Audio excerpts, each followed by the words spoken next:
A very good morning, everyone. I would like to recall what will be the school entry requirement look like for our children 2,500 years ago. For example, this day people know very well what are the entry requirements in international schools or university, Cambridge, Oxford, Princeton, Harvard, okay? But how about 2,500 years ago, 3,000 years ago? What are the basic school entry requirements in those days? Okay? So if we look back in those days, I'll just reflect one example, just three elements, okay, of the key three elements of the entry requirement for the son of the king and the queen, the prince of a region in Southeast Asian nations. The king wanted to send the children to the school, and he needed to prepare his son, okay, to send to school. And the school, the principal want to make sure you have these three entry requirements at least. So what were those three? Number one, the parents cannot allow the student to the campus on the registration day. The student must come along with the servant, not with the parent. That was the entry requirement one. Number two, the servant, when you bring the student, he has to leave the student outside the campus under a banyan tree or tree. And when he left this child and when he's going back, he don't have to turn back. Okay? Otherwise the student is disqualified. Number three, the student has to wait there until the school authority come and invite him to come inside the campus. So the king's son, they did that way.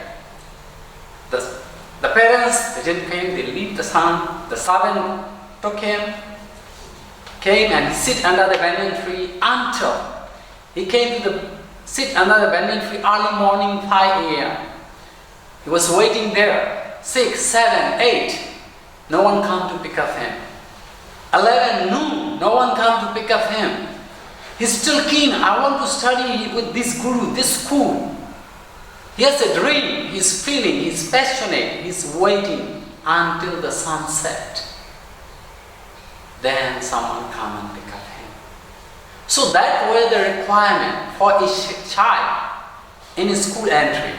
So just for our audience to reflect back to our global audience, we think we have developed enough, money can buy many things. So it's a time to think. Is this kind of high money, entry requirement, high fund today can give any education? But not those days. Okay? So what lesson this is basically giving? What were the teaching method those days? What were the graduates coming from those schools those days were? They were the hero. Why? Because the teaching covered from science, social, to everything, and the graduates were that much capable to cover the world, okay, in terms of, social, science, as a business, all aspects of understanding. And they were more human. The so-called, there was indeed a universal human when they come out.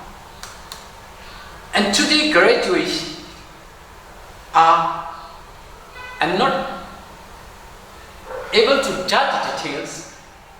You are to decide, okay, what today graduates are capable of. So I'm just encouraging among those days and these days to further enhance, and everyone should be, I think, after graduating, be a universal human, okay, because the soul in you, me, everyone is the same and one, the collective souls.